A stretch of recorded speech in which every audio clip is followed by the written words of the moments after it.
नमस्कार दोस्तों, एक गांव में प्रज्ञा प्रकाश नाम के एक व्यक्ति रहा करते थे। धन धान्य से परिपूर्ण तो थे ही, साथ ही ज्ञान का भी उनके पास अकूट भंडार था। दूर दूर से लोग अपनी समस्याओं को लेकर उनके पास आते और प्रज्ञा प्रकाश उनकी समस्याओं का समाधान बताते। इसीलिए लोग उन्हें गुरुजी भी कहा करते थे। अब एक दिन की बात है, एक युवक प्रज्ञा प्रकाश के पास पहुंचा और उसने कहा, गुरुजी, मुझे भी सफलता का रहस्य बताइए ताकि मैं भी आपकी तरह विद्वान बनकर अपनी गरीबी को दूर कर सकूं।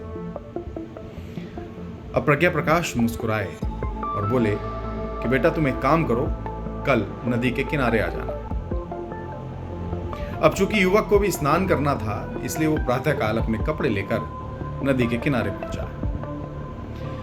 अब प्रज्ञा प्रकाश यानी गुरुजी उस युवक को नदी के भीतर ले गए और नदी के भीतर गहरे पानी की तरफ ले गए। अब जब पानी युवक की गर्दन तक पहुंच गया तो प्रज्ञा प्रकाश यानी गुरुजी ने उस युवक को पानी में डुबो दिया। अब युवक थोड़ी देर छटपटाया तो गुरुजी ने उसको छोड़ दिया। अब गुरुजी तो नदी से बाहर आ गए। थोड़ी देर बाद छटपटाने के बाद युवक भी पानी से बाहर आया और जब उसको सुध आई तो उसने प्रज्ञा प्रकाश से पूछा, मैं तो आपसे अपनी सफलता का राज जानने आया था और आप मुझे डुबोकर मारना चाहते हैं, ऐसा क्यों? तो प्रज्ञा प्रकाश यानी गुरुजी मुस्कुराए और बोले कि जिस वक्त मैं तुम्हें पानी में डुबो रहा था तो उस वक्त तुम्हें सबसे ज्यादा इच्छा किस चीज की हो रही थी?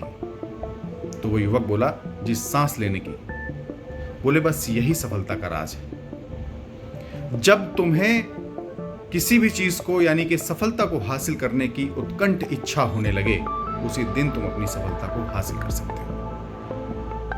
तो दोस्तों, कहानी से सीख ये मिलती है कि अपनी जिंदगी में हम बहुत सारी चीजों को हासिल करना चाहते हैं, लेकिन उन चीजों को हासिल करने के लिए हमें अपने मन में उन चीजों की चाह को भी बेइंतहा करना होगा। अगर हम ऐसा करते हैं तो हमें वो चीजें जल्दी हासिल होंगी, क्योंकि हम हर वक्त अगर उसी सफलता यानी उसी चीज के विषय में सोचेंगे जिसको हम पाना चाहते हैं, तभी हमें वो चीज यानी सफलता जल्दी हासिल होगी। अगर हम ऐसा नहीं करेंगे तो या तो वो हमें देर से हासिल होगी या फिर शायद हासिल ही नहीं हो पाएगी। तो इसलिए सफलता की सिर्फ और सिर्फ एक कुंजी है कि आपको सफलता हासिल करने की चाह को बेइंतहा करना होगा।